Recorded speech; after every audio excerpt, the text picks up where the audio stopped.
Hello my dear students, this video is related to double linked list.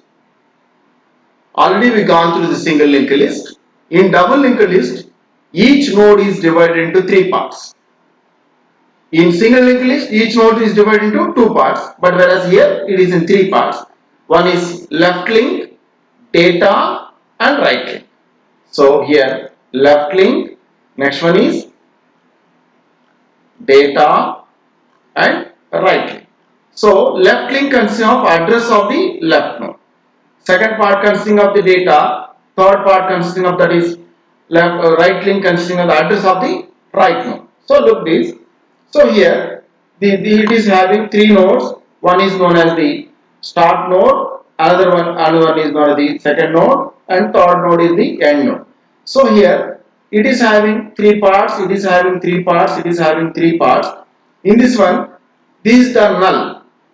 Null means what? So this is the starting node. That means there is no previous node for this one. So that means there is no previous node address. So it is a null. So 10 is the data and 2 is the address of the next node. So comes to the second node. 1 it is the previous node address and 29 is the data. 3 is the address of the next node. Comes to the last node.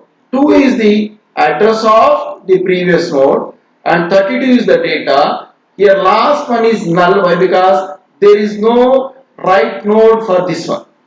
So here start and end are the two pointer variables that points to the beginning of the nodes and ending of the node. Start is the beginning of the node, end is the end of the node. The left link field of the first node and right link field of the last node is filled with a special pointer called as a null pointer. Why? Because there is no previous node for the left link, there is no another node for the right link. So it is called as null. So here there are the basic operations which can perform on the double linked list are creating a list, traversing the list, insertion, deletion, counting number of elements, searching an element. These are all which are similar to the single linked list only. Only thing is, instead of using in single linked list we use only link, but here instead of using link, here you mention L link and R link. That is the only specification. Remaining everything is same.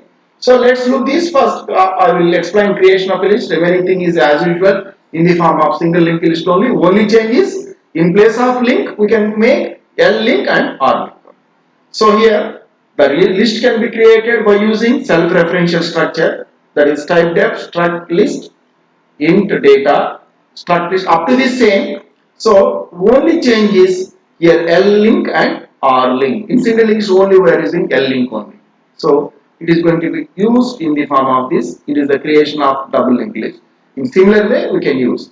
Initially no elements are in the list, similar to single linked list. At this stage two pointer variables start and end are the null pointers, similar to the single linked list.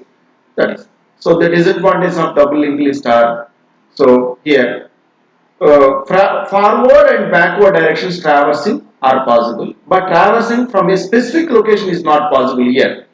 Only thing is that, so traversing from a specific location is not possible in double linked list, but forward and backward directions are possible. Why? Because here it is having two addresses, previous node address and the next node address also.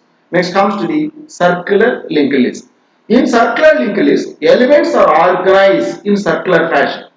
So here it can be classified in two types: circular single linked list and circular double linked list. In circular single linked list, link part of the last node contains address of the starting node.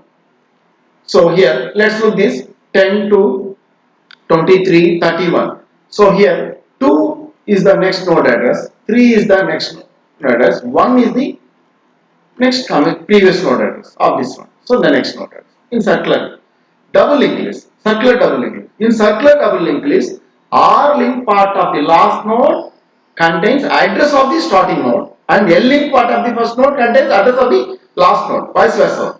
So here look this. See here, let's look this first node 3. This is the address of the last node. Address of the last. 2 is the address of the next node. Comes to this. 1 is the address of this node. 3 is the address of this one. Similar to, let's come to this node. So I will explain clearly. Look this. So let's do this. So comes to this node. Here 2 is the address of the previous one. This 1 is address of this one. So that is. So here it is having 2 pointers. One is from forward direction. Other one is from backward direction. Other one is from backward direction. So thank you. If you have any doubts, feel free to contact me through mail or you can WhatsApp your doubts. Thank you.